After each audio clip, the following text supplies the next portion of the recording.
अनेक दृष्टांतों से इसी तत्व को समझा रहे हैं। स यथा दुंदुभेरहन्यमानस्य न बाह्यान् शब्दान् शक्नुयात् ग्रहणाय दुंदुभेस्तु ग्रहणेन दुंदुभ्याघातस्य वा शब्दो गृहीतः। या न नहीं है, कई पुस्तकों में लिख लेना। दुंदुभेरहन्यमानस्य न बाह्यान् शब्दान् शक्नुयात् ग्रहणाय स यथा शंकस्य ध्मायमानस्य न बाह्यान् शब्दान् शक्नुयात् ग्रहणाय शंकस्य तु ग्रहणेन शंकध्मस्य वा शब्दो गृहीतः। स यथा वीणायै वाद्यमानायै न बाह्यान् शब्दान् शक्नुयात् ग्रहणाय वीणायै तु ग्रहणेन वीणावादस्य वा शब्दो गृहीतः। तीन एक और अगले मंत्र में आएगा चौथा दृष्टांत। तीन है। इस विषय में दृष्टांत यह है कि जैसे काष्ठ आदि के द्वारा अपने नगाड़े पर आघात किया तो आवाज निकलते हैं, शब्द जो निकले उसको आप सुनते हो। लेकिन कैसे सुनते हो? पहले आप केवल शब्द को सुने, फिर बाद में दुंदुभी का शब्द सुनते हैं, यह सबसे पहले विशिष्ट को ही ग्रहण करते हैं। सामान्य को ग्रहण करने के पश्चात विशिष्ट को ग्रहण करते हैं कि सीधा विशिष्ट ग्रहण होता है? सामान्य ग्रहण होता है? नहीं हो पाता। होना चाहिए वैसे ही, लेकिन होता नहीं। जब भी कोई आवाज खट सा बोलोगे, टीवी का है, रेडियो का है, ये बाजा का है, अमुक का है, तुरंत आता है। क्यों? क्योंकि विशिष्ट ही ग्रहण होता है। इसलिए कहते हैं न बाह्यान शब्दान शक्नुयात् ग्रहणाय। इसीलिए नगारे के बाह्य शब्दों को कोई ग्रहण करने में समर्थ नहीं हो सकता, किंतु नगारे को ग्रहण करेगा या नगारे पर आघात जो है उसको ग्रहण करेगा, तभी उस तद विशिष्ट शब्द को ही ग्रहण करता है। तभी वो ये कहेगा ना कि नगाड़े का शब्द सुन रहा हूं। नहीं तो कहने जब पहले सुनना चाहे हमने शब्द सुना, अब आपको विचार करके बताओ तो कौन सा शब्द था, दोबारा सुनूंगा, ध्यान दूंगा कौन सा शब्द था, तब फिर बताऊंगा नगाड़े का था। ऐसा तो कभी होता नहीं है, हमेशा विशिष्ट ही ग्रहण होता है। तद्वत यहां पर भी आपको क्या हो रहा है, सब विशिष्ट ही ग्रहण होता है और सामान्य चेतन को ग्रहण ही नहीं कर पाता है। लेकिन फिर भी वो विशिष्ट जो वस्तु हम ग्रहण कर रहे हैं वह सामान्य अधिष्ठित ही है, सामान्य से भिन्न नहीं है। जैसा शब्द विशेष भी क्या है, शब्द सामान्य के अंतर्गत ही है। शब्द सामान्य के बिना वह विशिष्ट हो नहीं सकता। यदि कोई सामान्य से विशिष्ट को भेद करता है, वह शब्द को ग्रहण ही नहीं कर सकता है। तथा यहां पर भी जो सामान्य को विशेष से भेद कर रहा है उसको कहा ब्रह्मतम परादात, जो अन्यत्र आत्म ब्रह्म वेद। आत्मा क्या है? सामान्य है। ब्राह्मण क्षेत्र क्या है? विशेष है। हमेशा हम विशिष्ट को ही ग्रहण करते हैं और ग्रहण कर रहे उचित भी है, क्योंकि वह सामान्य और विशेष दो भिन्न अत्यंत स्वतंत्र वस्तु नहीं है। यदि अत्यंत भिन्न और अत्यंत स्वतंत्र वस्तु होते तो भिन्न ग्रहण करने में कोई दोष भी नहीं था। लेकिन जो कल्पित वस्तु है वह उस सामान्य में ही कल्पित होने के नाते वह सामान्य से भिन्न नहीं है। इसे विशेष जो शब्द मैं सुन रहा हूं है क्या? वो ध्वनि में ही है। वो विशेष, विशेष कोई अलग नहीं है। ध्वनि रूपा सामान्य को ही एक प्रचलित श्रवण आदि के द्वारा निश्चय कर दिया गया है, ये अमुक का शब्द है, ये नगाड़े का, ये आदमी का, ये औरत का, ये अमुक, सब आप समझते हैं। हर आप बाजा बजता है, उसका गाना बजते हैं, आप पहचान लेते किस गायक का है, पूछना नहीं पड़ता है। आज जिसमें आपका पहले से ही संस्कार नहीं है उसके बारे में जानकारी लेना पड़ता है। तब आप यही कहोगे गाना तो सुन रहा हूं, वो भी गाना सुन रहा हूं, केवल शब्द नहीं सुन रहा हूं, लेकिन किस व्यक्ति का ही नहीं समझ पा रहा, ये ग्रहण होता है। लेकिन विशेष शब्द भी ग्रहण हुआ, सामान्य शब्द भी ग्रहण हुआ, उस विशेष व्यक्ति का ग्रहण नहीं होने का मतलब उत्पादक का ग्रहण नहीं हुआ, लेकिन शब्द तो विशिष्ट ही ग्रहण हुआ है। तो सदा यही होता है। हम भी जब भी हम किसी ब्राह्मण को ग्रहण कर रहा हूं या वस्तु को ग्रहण कर रहा हूं, घटपट को ग्रहण कर रहा हूं, तो मैं आत्मा सहित ही घट को ग्रहण कर रहा हूं, आत्म रहित घट को कोई ग्रहण नहीं कर सकता। कि आत्मा रूपी चैतन्य रूपी अधिष्ठान को छोड़ करके केवल घट कहां है क्या? है ही नहीं। इसे केवल घट को कोई प्रत्यक्ष नहीं कर सकता, इसे केवल बाह्य शब्दों को कोई ग्रहण ही नहीं कर सकता। जब तक उसका अधिष्ठान बुद्ध नगाड़े को ग्रहण नहीं करता तब तक वह से उत्पन्न होने विशेष शब्द को कोई ग्रहण नहीं कर सकता। अथवा इसलिए कोई जरूरी अधिष्ठान को ग्रहण करें, इसलिए कहते हैं अभिघात। उस अधिष्ठान पर जो संयोग हुआ है, दो प्रकार के होते हैं ना, अभिघात और नोदन। यहाँ अभिघात लेंगे, नोदन नहीं लेना, कि नोदन में क्या होता है, बाह्य शब्द श्रवणीय नहीं होता, श्रोतव्य बाह्य शब्द होता ही नहीं, वो नोदन आपके संयोग है। जैसे आया यूं लग दिया, आप स्पर्श तो हो गया, नोदन आपके संयोग है। स्पर्श तो हो रहा है लेकिन कोई आवाज नहीं निकली, हमारा तो आवाज नहीं, अभिघात है। इसलिए जब तक अभिघात को ग्रहण नहीं करेगा या नगाड़े को ग्रहण नहीं करेगा तब तक वह शब्द विशिष्ट शब्द को ग्रहण ही नहीं कर सकता। क्योंकि आत्मा में जगत अधिष्ठित होने के नाते यदि कोई आत्मा से भिन्नत्व में ग्रहण करता है, सोचता है, तो बिल्कुल गलत सोचता है, वो ग्रहण कर भी नहीं सकता है। और ऐसा ग्रहण करने की बात क्या आता है तो अज्ञान पूर्वक ही कथा है, और जो अज्ञान पूर्वक ऐसे ग्रहण कर रहा है भेद को, वो परास्त जरूर हो जाता है। इसे पूर्व के साथ ये दृष्टांत बना दिया गया। इसी प्रकार दूसरे में शंख को लिया, वीणा को लिया, वहां भी वही है। शंख को ग्रहण किए बिना या शंख ध्म, उसका जो संयोग है शब्द का, उसके संयोग के ग्रहण किए बिना तो शब्द ग्रहण नहीं कर सकता। वीणा के शब्द को, बाह्य शब्दों को ही नहीं ग्रहण कर सकता जब तक जो वीणा को ग्रहण नहीं करते या वीणा वादन को नहीं ग्रहण करते हैं।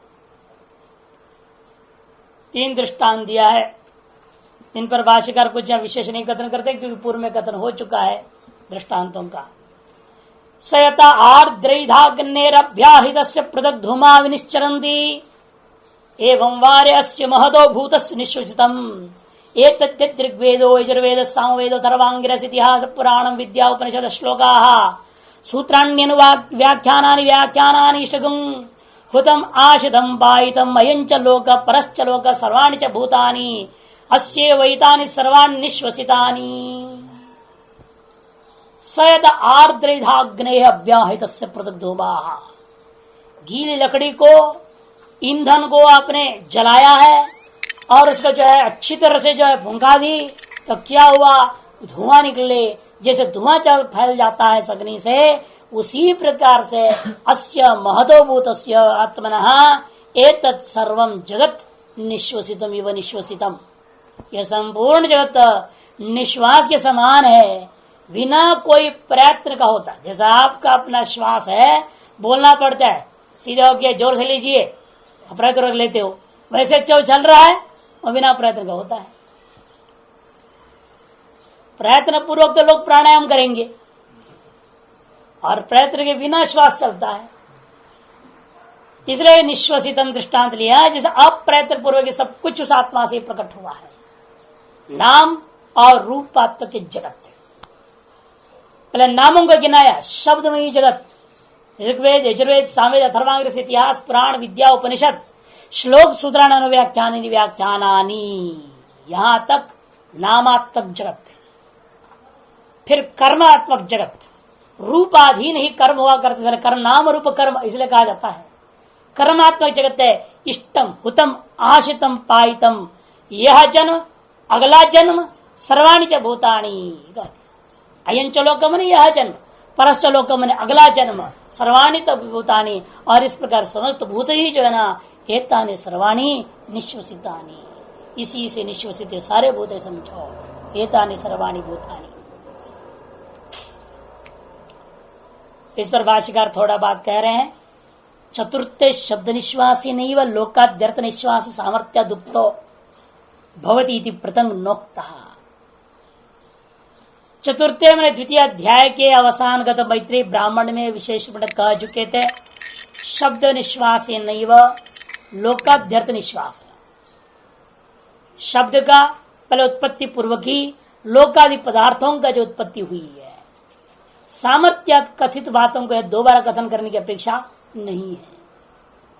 यह तो सर्वशास्त्रार्थ सम्मारित कृत्वा, इसलिए यहाँ विशेष न कथन कर सामान्य कथन केवल करेंगे कि सर्वशास्त्र के अर्थ को उपसंहार करना है, इसीलिए यहाँ अर्थ प्राप्तोपि अर्थ स्पष्टी करते हुए पृथक उच्चता है।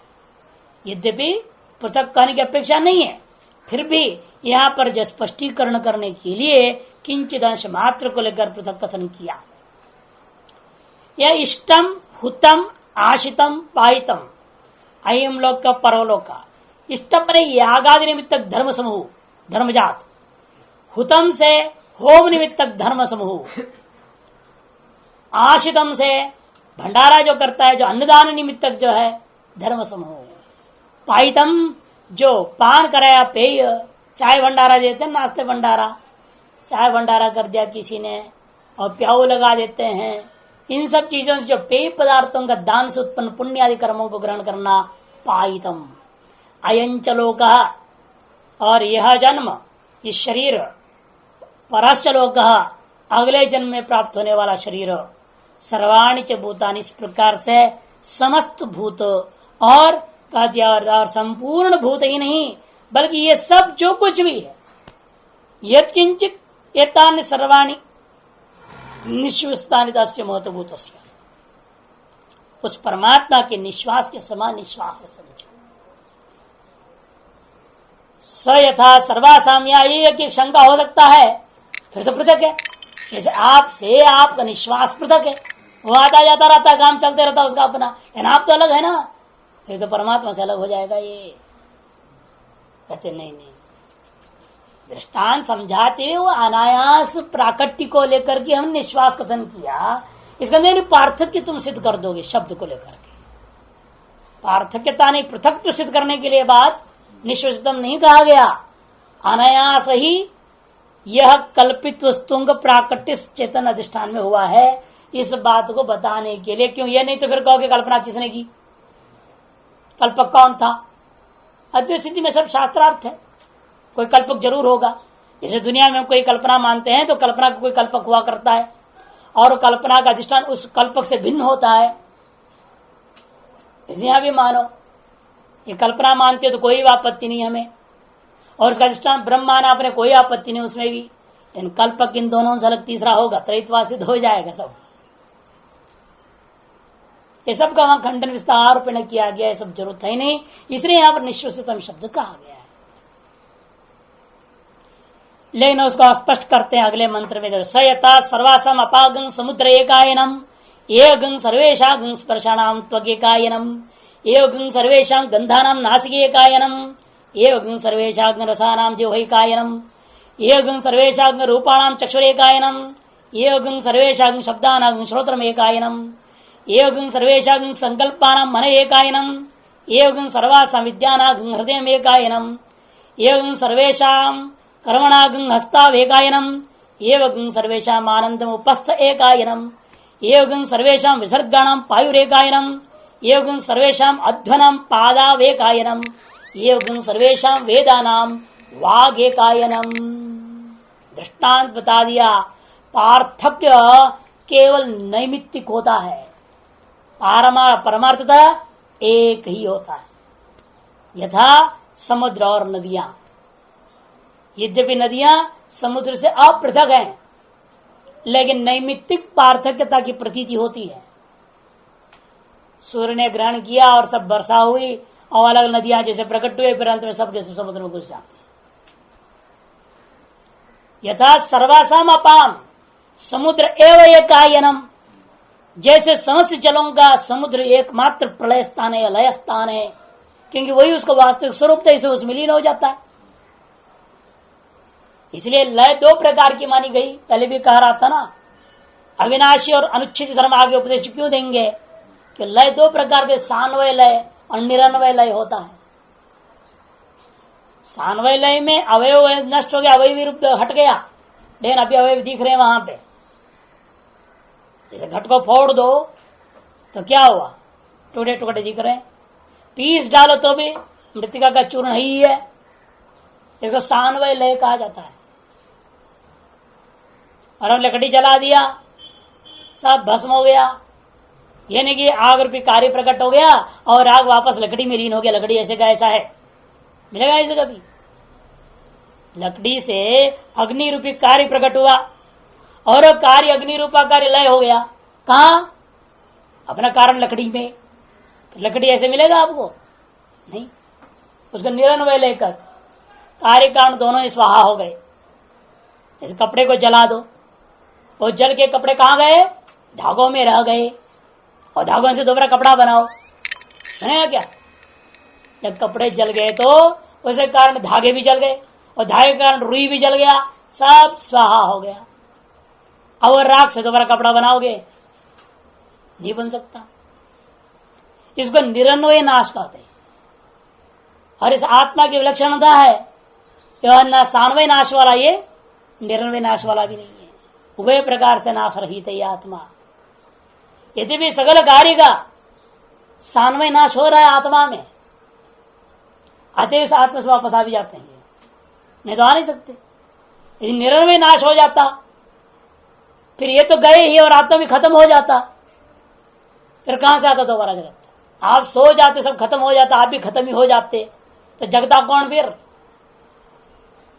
इसे सान्वय नाश की सिद्धांत है। लेकिन सान्वय नाश में भी कारण, ऐसा कारण विलक्षण नहीं है। अन्यत्र सान्वय नाश आप देखते हैं लौकिक दृष्टांतों में, वह कारण का भी अंततोगत निर्णय नाश हो जाता है। कहा? आत्मा में। वह कारण भी नहीं रह जाएगा, लेकिन आत्मा नहीं रह जाएगा, ऐसा नहीं हो सकता। इसे दोनों प्रकार का नाश का निषेध करने के लिए अविनाशित्वात् अनुचित धर्मा दो शब्द प्रयोग करना पड़ा। और लय से यहां मतलब है जिससे कार्य उत्पन्न हुआ उसी में लीन हो जाता है। अतः जिस आत्मा से सारे जगत उत्पन्न हुआ है, ऋग्वेद चरित नामात्मक कर्मात्मक जगत, वह सब अंत वापस कहां जाएगा? उसी आत्मा में लीन रहेगा। कल्पना कहां गई? उस कल्पित अधिष्ठान में वापस ले। सयता सर्वसम अपाम समुद्र एकायनम, एवं ये दृष्टांत है, उसे सभी में घटाना है। सभी स्पर्शों का त्वचा त्वगिंद्रिय एकायन है, सभी गंधों का नासिका, सभी जो है रसों का जिह्वा, सभी जो है रूपों का चक्षु, या जिह्वा से रसनेन्द्रिय, नासिका से नासिकेन्द्रिय, त्वक से त्वगिंद्रिय लेना। सर्वेशा शब्दानाम श्रोत्रम एकायनम, और सभी शब्दों का श्रोत्र रूप इंद्रिय एकायन है। लय स्थान है सर्वेशा संकल्पानाम, सकल संकल्पों का मन ही लय स्थान है। सकल विद्याओं का हृदय लय स्थान है। सकल कर्मों का हाथ लय स्थान है। सकल जो है आनंदों का उपस्थ एकायन है। सकल विसर्गों का पायु एकायन है। सकल अध्वाओं का मार्गों का भी चरण ही एकायन है। इस प्रकार समस्त वेदों का कद वाक एकायन है, वाग इंद्रिय ही एकायन है का अलय स्थान है। और दृष्टांत उसके बावजूद भी आपने तो ऐसे दिखाया, वाणी से शब्द निकला तो वाणी में चला गया, चक्षु ने रूप को देखा और रूप चक्षु में लीन हो गया, ऐसे हुआ है।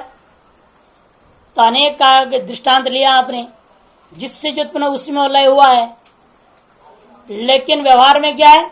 वह उत्पन्न से स्व भिन्नत्व में ग्रहण होता है। आप जो है रूप को ग्रहण कर रहे हैं, लेकिन अपना चक्षु का ग्रहण नहीं करते हैं। श्रोत से शब्द को ग्रहण कर रहे हैं, श्रोत्र को ग्रहण नहीं करते हैं। जरा आत्मा से जगत को ग्रहण कर रहे हैं, लेकिन आत्मा को ग्रहण नहीं करते हैं। उस लय स्थान का ग्रहण कोई नहीं कर पाता। अच्छा, तुम्हारा आत्मा का कोई प्रत्यक्ष नहीं कर सकता दृष्टांतानुसार है। तब कहते नहीं, फिर भी अंतर है। दृष्टांत दाष्टान में कुछ अंतर तो होता ही है। लय का तात्पर्य दृष्टांत मात्र से समस्त नाम रूप कर्मात्म जगत का लय स्थान आत्मा है, इतने मात्र में वो दृष्टांत है। इसलिए कहते स यथा सैंधव घनो अनंतरो अबाह्य कृष्णो रस घन एवं व अरे अयम आत्मा अनंतरो अबाह्य कृष्ण प्रज्ञान घन एवं भूतेभ्य समुत्थाय तान्येव अनुविनश्यति न प्रेत्य संज्ञा स्थित्यरे ब्रवीमिति होवाच याज्ञवल्क्यः। प्रज्ञान घन इसलिए नहीं कि उसका अनुभूति नहीं है, वो अनुभूति स्वरूप ही है, ज्ञान स्वरूप ही है। अरे उसको ज्ञान दूसरे से कराने की जरूरत नहीं है। या इंद्रियां अन्य का ज्ञान पैदा करते हैं, लेकिन इंद्रियों का ज्ञान करने वाला दूसरा होगा। साक्षी वो जान रहा है कि मैं चक्षु से इसको देख रहा हूं, है ना, इसलिए उसका ज्ञान हमें अनुमान आदि से दूसरे के अंदर कर लेते हैं, कार्यानुमान से। है कि नहीं? कार्य जो रूप ज्ञान हुआ है, रूप ज्ञान ही कार्य है, वह सकरणक है, कार्यत्वात् घटवत। इस अनुमान के द्वारा चक्षुर्विकरण को अनुमान कर लेते हैं।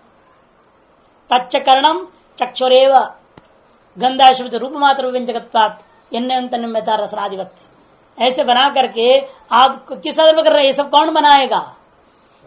कोई साक्षीभूता जीव मान का कोई भी चीज मानोगे, अलग मानोगे कि नहीं उस कारण से। ऐसे आत्मा से अलग किसी को और मानने की जरूरत नहीं। आत्मा से उत्पन्न हुआ, आत्मा में लय हुआ, चक्षु से देखा, आप चक्षु से वापस करें, लय हो रहा है, वही लय स्थान हो गया। इस तरह से आत्मा से उत्पन्न आत्मा में लय हो रहा है, उसके बावजूद भी उस आत्मा को देखना कोई दूसरा नहीं है, क्योंकि स्वयं प्रज्ञान घन है। सहता सैंधव घनो दृष्टान देते हैं। जैसा नमक का जो ढेला है वह छठा दृष्टांत है। पहले 4 गया, बीच में धूम आया, अब छठा दे रहे हैं। पहले शुरू में 3 अलग अलग, फिर आर्द्रनंदन धूम, चौथा था 5वां समुद्र और जल, ये छठा है सैंधव घन। भीतर और बाहर अनंतरो बाह्य कृष्ण पूर्ण परिपूर्ण रूपेण व रस घन ही होता है। कहीं से भी छक्के देखो नमकीन ही है। यह नहीं कि यहां से नमक का उतना बड़ा ढेला लिया और ऊपर से नमकीन था, नीचे से मीठा है, ऐसे नहीं हो सकता। अब फोड़ भी दो भीतर से भी, कण कण भी उसका क्या है? नमकीन ही है। तद्वत् एवं वारे अयम आत्मा, इसी प्रकार से रे मैत्री, यह आत्मा भीतर बाहर से पूर्ण रूपेण प्रज्ञान घन ही है। प्रज्ञान घन एव एतेभ्य भूतेभ्य समुत्थाय, इसलिए सकल भूतों से ऊपर उठ करके उन्हीं के साथ नष्ट हो जाता है। हानि एव अनुविनश्यति, उनके साथ नष्ट हो जाता है। इन भूतों से अच्छी प्रकार उठकर उन भूतों के साथ ही नष्ट हो जाता है। इसलिए प्रेत्य मर जाने पर न संज्ञा अस्ति, इसकी कोई संज्ञा नहीं रह जाती है। हे मैत्रेयी, अरे ब्रवीमित्योवाच, इस प्रकार मैं कहता हूं, इस पर तुम दृढ़ विश्वास करो। वो ये कहेगी भाई हमें विश्वास नहीं होता, हमारे बाप मर गए उनका नाम अभी याद है, दादा मर गए उनका भी नाम याद है, परदादा मर गए उनका भी नाम याद है, उसे ऊपर वालों को बद्रीनाथ के पंडे के पास सब नाम लिस्ट विद्यमान है ना। वो तो कई पीढ़ियों तक निकाल देंगे, वो उनके सब लिखा रहता है पंडों के पास, चढ़े सब नाम आपको याद नहीं, लेकिन वहां तो है पूरा। ऐसा पोती जैसे यमराज के चित्रगुप्त की पोती जैसे होता है, इतना लंबा लंबा होता है, यूं पलटते हैं, दिखा रहता है पूरा नाम। हस्ताक्षर भी लेते हैं आजकल तो सिस्टम में, हस्ताक्षर का भी के लिख दिया कहीं से पता लगा करके, ऐसा नहीं होगा। यदि आप आए तब लिखिए, हस्ताक्षर कीजिए। पहले जमाने वालों का हस्ताक्षर नहीं है, आजकल के सबके सिस्टम हस्ताक्षर भी हो गया है, लेकिन सबका मिलेगा। 500-600 साल तक ये सबके मिल जाते हैं। पंडित लोग सब सुरक्षित रखे हुए पोथियों। आप कहते न संज्ञा अस्ति, ऐसे कैसी बात कर रहे हैं? इसलिए मैत्री शंका करेगी तो जवाब देंगे। सर्व कार्य प्रलय विद्या निमित्ते सैंधव गणवत, विद्या निमित्ते सर्व कार्य प्रलय का दिया। विद्या निमित्तक सकल कार्य का प्रलय हुआ, अविद्या निमित्तक सकल कार्य की उत्पत्ति हुई थी, और विद्या निमित्तक सर्व कार्य का प्रलय जब हो जाता है तब सैंधव गणवत अनंतर अबाह्य कृष्ण प्रज्ञान गण एक आत्मा अवतिष्ठत है। सैंधव घन के समान यह आत्मा बाह्य और भीतर आज भेद से रहित परिपूर्ण प्रज्ञानिक स्वभाव वाला होकर के विराजमान रहता है। पूर्वंदो भूत मात्रा संसर्ग विशेषात लब्ध विशेष विज्ञान,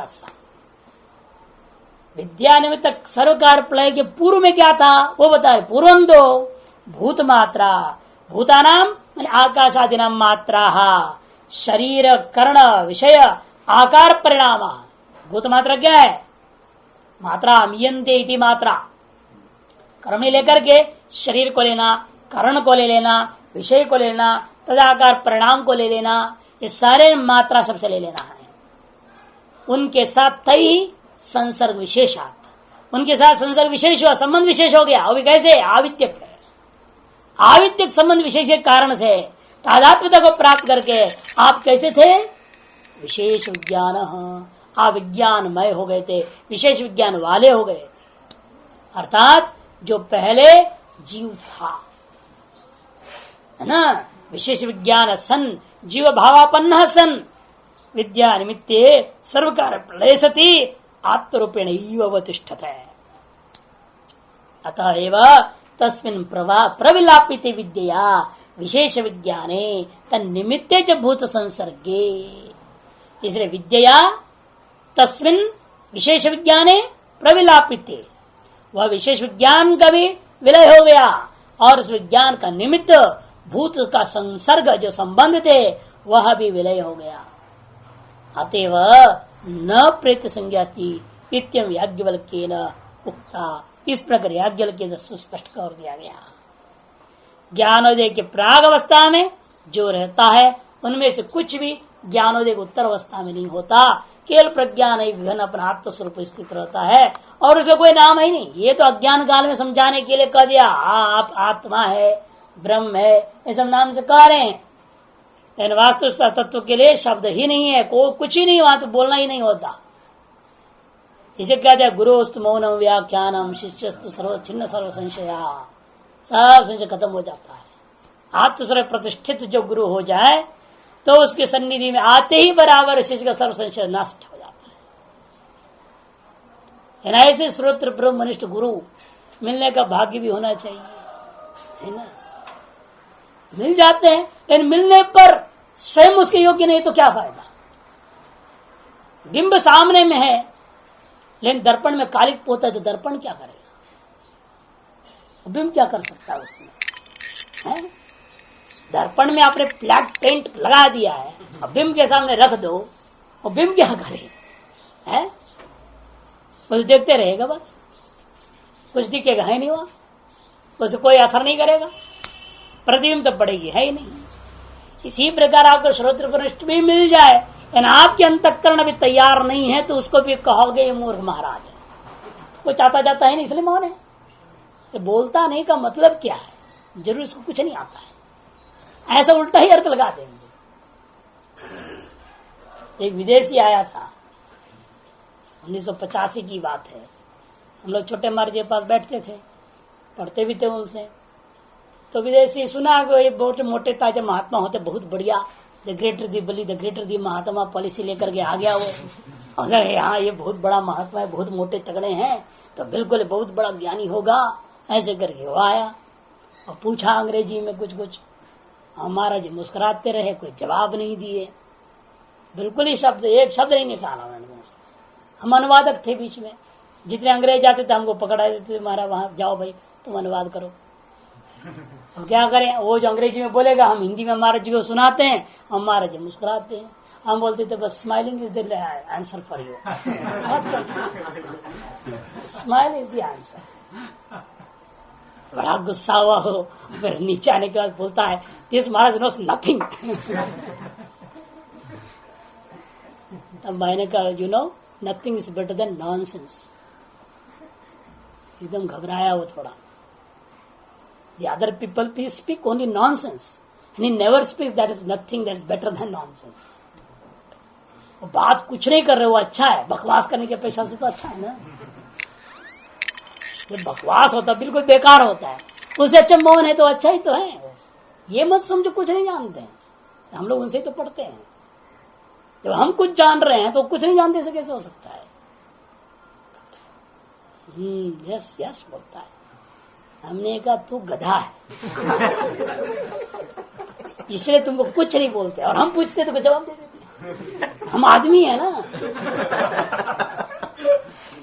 वो बेचारा बड़ा दुखी हो गया, वो कहता है विदेशी सब ऐसे होते हैं। मैंने ऐसे नहीं सोचा, कुछ कुछ विदेशों में जवाब भी देते हैं, तुम अभी इसके लायक नहीं हो, तुम अभी मंझो, अपने आप को साफ करो, अंतकरण ठीक करो, तब तेरे को पता चलेगा श्रोत्र ब्रह्मनिष्ठ है। अब तो तेरे को लगता कुछ नहीं है, कुछ नहीं जानते। इसलिए मौनस्तु व्याख्यान में भी मुश्किल है, बहुत लोग यही कहेंगे कुछ नहीं जानता है। तो लेकिन वास्तव में इस आत्मा इसे तो बुद्ध भगवान के बारे में सब ने उल्टा अर्थ लगाई। जब भी आत्मा की चर्चा करो बुद्ध भगवान मौन हो जाता था, तो उसके बारे में क्या बोल, कुछ बोला ही नहीं जाता। और श्रुति अनुवाद करोगे तो कहेंगे ये भी पंडितों की बात बोलने लगा, ये कहे तो पंडित है तो श्रुति की बात। आप अपना अनुभव बताइए ना। लोग यहां भी कैसे बोलते हैं हमसे भी, आप अपना अनुभव बताइए। आपने अनुभव क्या किया? ब्रह्म का अनुभव किया आपने? तो मैं कहता अपने से भिन्न हो विषय होता तो अनुभव कर भी लेता, ऐसा अनुभव तो कर नहीं सकता उसको। इस आपको अनुभूति नहीं हुई है, ये भी नहीं कह सकता मैं अनुभूति नहीं हुई है, और क्या करूं? अगर आप जानते नहीं ब्रह्म, ठीक है जाओ, ऐसे सोच के जाओ। लेकिन उनको क्या जवाब दिया जाए? जवाब तो दे ही नहीं सकते। यदि कहेंगे आपने अनुभव किया है, हमें भी दिखा दो। आगे प्रश्न उसके रेडी है, फिर हमें भी अनुभव कराओ। हमें पता है उसका अगला प्रश्न क्या होना है, उसी हिसाब से पहले जवाब देना पड़ेगा ना, ताकि आगे प्रश्न ना उठ पाए। या तो चला जाएगा तो मौन हो जाएगा, दो में एक होना है। समझेगा तो मौन हो जाएगा, नहीं समझे तो नाराज होकर चला जाएगा। कहने ने ऐसे जवाब दे जिसका अगले प्रश्न का गुंजाइश ही नहीं है।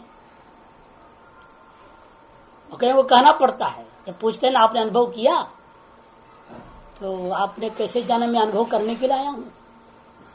टेढ़ी जवाब देनी पड़ती है, घुमा के। कहते आपने प्रश्न पूछने से पहले ये आपने पूछा क्या कि आप सन्यास लिए किस लिए? पूछना चाहिए आपका उद्देश्य क्या था। यदि हमारा ब्रह्म को अनुभव करना उद्देश्य होता तो आप भी पूछते सन्यास लेकर हमने ब्रह्म का अनुभव किए कि नहीं किए, ये प्रश्न उठना ही चाहिए ना। तो पहले हमने प्रश्न कैसे डाल दिया? तो अपने आप पहले मान लिया कि आए ब्रह्म का अनुभव करने हैं, इसलिए पूछ रहे हो आप ब्रह्म का अनुभव किया कि नहीं किया। मैंने तुम्हारा प्रश्न ही गलत है।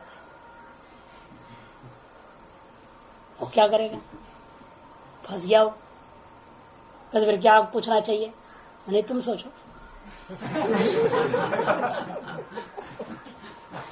वे जरा मौन होना ही पड़ता है उनको। अब अगले तार्किक के तो क्या करे, उसको तर्क जाल में फंसाना पड़ेगा, कोई रास्ता तो है नहीं। ये सब जितने तार्किक होते हैं अनधिकारी होते हैं। वो अनधिकारियों को समझाने की कोशिश करो तो उल्टा फंस जाओगे बेमतलब के। बात बढ़ती रहे, हमने देखा 2-4 लोगों को समझाने की कोशिश भी की और वो बस उल्टे ही रास्ता चलते रहेंगे। वो वही हाल में है जो मुक्केबाजी में होल वर्ल्ड इज जो उसके लिए बोटिंग बैठे है ना, क्या करें? जो मुक्का मारो पीछे गया और मुक्का उठा और पीछे गया, तो कहां से तुम मुक्केबाजी में जीत हो गए? वो जाते रहेगा पूरे भारत से अमेरिका तक चला जाएगा, तो मुक्के मारते रहेगा कि हवा में चलते रहेगा। यही है तार्किकों का हाल है। अब जितने उसके तर्क को कट और दूसरे में जाएंगे और पीछे हटेंगे और पीछे हटेंगे, पूरी चारवाक हो जाएंगे। अपना कोई सिद्धांत ही नहीं रहता है। इसलिए जब भी किसी तर्क करना हो तो पहले उसे पूछना पड़ेगा आपका स्टैंड पॉइंट क्या है, आप किस आधार पर बौद्ध बन के बोल रहे हो कि जैन बन के बोल रहे हो, क्या बन के बोल रहे हो? तुम पशु बन के बोल रहे हो कि आदमी बन के बोल रहे हो, क्या बन के बोल रहे हो? बोलो तो सही, तुम कहां से बोल रहे हो? और कहेगा हम किसी सिद्धांत से कोई मतलब नहीं, इसका मतलब क्या तुम पशु? ये तो उस दिन ये कैसे तार्किक आया था, उसको बोला तुम तो पशु, हम यही मानते। जिसके कोई सिद्धांत ही नहीं है, जिसका कोई वाद से लेन देन ही नहीं है, वो तो पशु होता है। पशु को कोई वाद होता नहीं। और तुम तर्क कर रहे हो तो किसी वाद पर तर्क कर रहे हो, फिर अपना वाद बताओ पहले, फिर उस सिद्धांत से अडिग रहना है, वहां से हटना नहीं। ये तुम रामानुज बनते हो तो रामानुज बन जाओ, कुछ तो बन के रहना पड़ेगा, बात करना है तो। नहीं बनते हो तो फिर तुम पशु ही है, तुमसे बात क्यों करो फिर?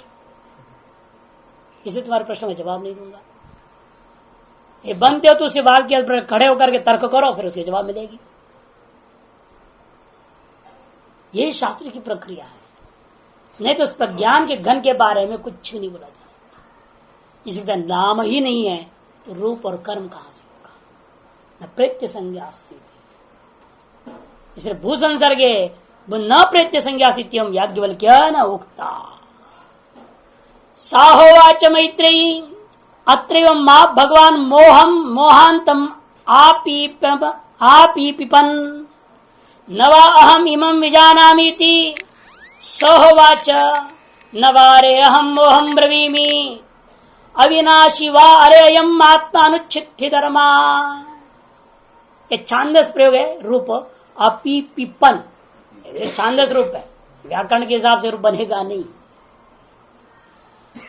अपी पिपन वास्तव इसका अर्थ है अपिपत, अपिपत बनता है व्याकरण के हिसाब से, अपिपत बनता है, वो छांदस अपी पिपत कर दिया गया है।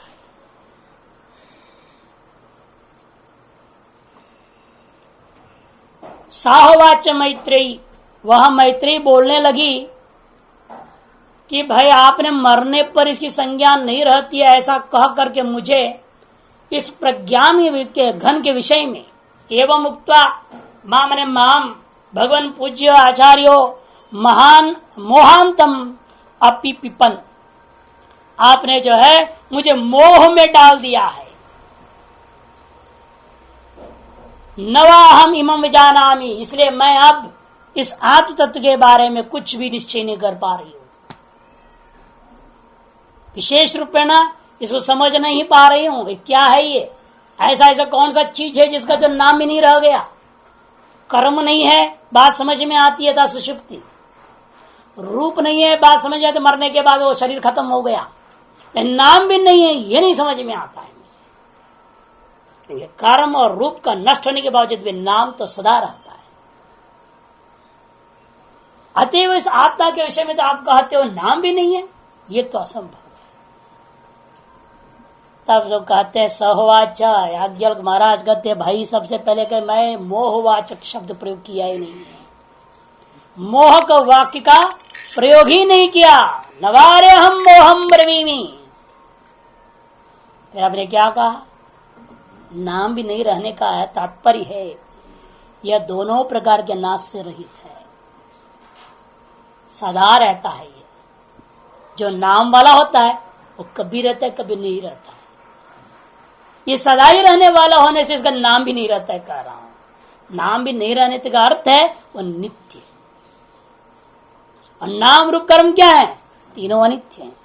यदि आत्मा का भी नाम है और नाम रह जाए फिर तो भी अनित्य हो जाएगा। इसलिए संज्ञा भी नहीं रहता का तात्पर्य है वह अविनाशी है और अनुच्छेद धर्म वाला है। विकारवान ही नाशवान होता है, वो सानवय नाश है। दूध दही बन गया, दही ये बन गया, वो बन गया, कुछ भी बनते रहे, कुछ विकार होते रहेगा, वापस मिट्टी जब तक ना बने। आप खाओगे शौच होगा, शौच को सुअर खा के सुअर भी शौच करेगा, वो मिट्टी में जाएगा, कभी ना कभी तो वापस मिट्टी में पहुंचेगा। ये विकार का सानवय नाश होता है, उसको विनाशी तत्व कहते हैं। और अविनाशी जिसका सानवय नाश कभी होता नहीं, और वस्तु को उच्छेद ही हो गया, उच्छेद धर्मा है और निरन्वय नाश हो रहा है, वैसा भी आत्मा नहीं है, यह अनुच्छित्ति धर्मा है। सानवय निरन्वय उभय प्रकार से नाश ही तो आत्मा, यह कहने का तात्पर्य है जब हम कहते संज्ञा भी उसका नहीं रह जाता। साहोवाच अत्रैव मां भगवान एतस्मिन्नेव वस्तुनि प्रज्ञान घनेव, इस प्रज्ञान घन रूप आत्म वस्तु के विषय में ही आपने जो न मुझको मोह में डाल दिया। न प्रत्य संज्ञा स्थिति उक्त्वा मोहांतम, मोह मध्यम, आपने मुझे मोह के बीच डुबो दिया है। अपि पिपत करते आपीपत, आपीपतत अवगमितवान असीत्यर्थ है ना। आपीपत था ना, उसका वास्तविक रूप क्या है, आपीपतत, आपीपदत, तो द हो गया है, जलाम सुनते पसंग गया ना, इसलिए पदत्त होनी चाहिए। अवगमितवानसी, ऐसे आपने मोह के बीच में आपने मुझे अवगम रख करके बोध कराया है, अर्थात सुस्पष्ट आपने आत्मा का बोध मुझे नहीं कराया। अतो नवाहम इमम आत्मन उक्त लक्षण विजानामि विवेकतः, इसलिए उक्त लक्षण वाला जो आत्मा है उसको विवेक पूर्वक सुंदर ढंग से सम्यक प्रकार से समझ कर निर्णय नहीं ले पा रही हूं। सोहवाच, याज्ञवल्क्य महाराज कहते हैं नाहम मोहम ब्रह्मी, मोह को वचन मैं तुम्हारे लिए कहा ही नहीं हूं। अविनाशी वारयम आत्मा यतः, मैं इसलिए मोह का वचन नहीं कहा हूं जिसलिए कि वो आत्मा अविनाशी। अविनाशी का मतलब विनष्टुम शीलम अस्येति विनाशी, न विनाशी थी अविनाशी। समास प्रक्रिया विग्रह की पूर्व बता दिए। विनाश शब्द ने विक्रिया, विनाश शब्द से विक्रिया का कथन हुआ, अर्थ विक्रियावान वस्तु का नाम विनाशी होता है। और अविनाशी का मतलब ये आत्मा अविक्रिय है। अविनाशी थी अविक्रिय आत्मा इत्यर्थ। अच्छा, नीचे दिया देखो वार्तिक, इसलिए दो प्रकार का जो नाश होता है उसके बारे में। परिणाम निषेध स्यात् अविनाशी गिरात्मन अनुच्छित्ति गिरान्नाशो वार्यते यो निरन्वय। आगे ना, अविनाशी गिरा माने अविनाशी शब्द के द्वारा, गिर कहते शब्द, अविनाशी गिरा माने अविनाशी शब्देन परिणाम निषेध स्यात्। परिणामात्मिक का जो नाश है, विकारात्मक जो नाश है, दूध का दही रूप धारण करना, यही दूध का नाश है। उसको तुम सान्वय नाश कर, कुछ बचा है ना अभी वहां, क्या मिला आपको हाथ में? दही तो मिल गया, भले दूध नष्ट हो गया लेकिन फिर माल विद्यमान है। दही नष्ट हो गया तो माल विद्यमान, मक्खन मट्ठा नहीं, दो भाग में प्राप्त हो गया। मट्ठा पी गए, गया वो पेशाब आदि में नहीं, और मक्खन खा गए तो बनेगा शौच आदि। लेकिन विकार परिणाम हो रहा है ना, इसको कहते हैं हम कुछ न कुछ और बच रहा है। एक रूप नष्ट हुआ दूसरे रूप हो रहा है, दूसरा नष्ट हुआ तीसरे रूप रख रहा है, इसका नाम सान्वय नाश होना। ये परिणाम नाश है, परिणाम भेद को प्राप्त हो जाना, उसका निषेध किया अविनाशित शब्द से। और अनुच्छित्ति गिरा, अनुच्छित्ति शब्द के द्वारा नाशो निरन्वय वार्यते, नाशो वार्यते यो निरन्वय, जो निरन्वय नाश है उसका निषेध कर दिया। जिसे अग्नि आदि का दृष्टांत हमने दिया था ना, अग्नि कार्य लकड़ी से जो है कार्य तो अग्नि प्रकट हुआ, अग्नि नाश हो तो उसको कोई दूसरा रूप धारण नहीं हुआ ना, लकड़ी में ले होकर लकड़ी बचा हो, ऐसा भी नहीं हुआ। लकड़ी भी गया, अग्नि भी गया, सब स्वाहा खत्म होते हैं तो जब कुछ भी नहीं रह जाता। वैसा भी निरन्वय नाश का भी दृष्टांत नहीं बनता आत्मा। अरे मैत्री, अयम आत्मा प्रकृतो अनुच्छित्ति धर्मा, उच्छित्ति ही उच्छेद, उच्छित्ति प्रत्यांत है, उच्छेद कर दिया इसीलिए गए प्रत्यांत। उच्छेदो माने अंतो विनाश से पर्यावाची, अंत हो गया, विनाश हो गया, अर्थात इसका तात्पर्य यहाँ विनाश शब्द प्रयोग कर रहे हैं लेकिन विक्रिया अर्थ में नहीं, निरन्वय अर्थ में। उच्छिति धर्मो अस्यति उच्छिति धर्मा, उच्छिति है स्वभाव जिसका, उच्छेद होना ही है स्वभाव जिसका, ऐसे का नाम उच्छिति धर्मा। सबसे बढ़िया दृष्टांत कपूर आदि ले लो, उच्छिति धर्मा है, कुछ भी नहीं दिखता, बाद में उड़ गया खत्म है ना। कुछ भी कस्तूरी में ऐसा नहीं ले सकते आप, तो अनुच्छिति धर्मा है, आत्मवत है वो, इतना सुगंध छोड़ते रहता है फिर वैसे का वैसे रह जाता है। इसलिए उच्छिति धर्मा नोच्छिति धर्मा इति अनुच्छिति धर्मा, ना भी विक्रिया लक्षणो ना भी उच्छेद लक्षणों विनाशो इत्यर्थ। कहने का तात्पर्य है दोनों प्रकार का नाश, विक्रिया रूपा नाश और उच्छेद रूपा नाश, दोनों ही प्रकार का नाश आत्मा का नहीं होता, यही इसका अर्थ है।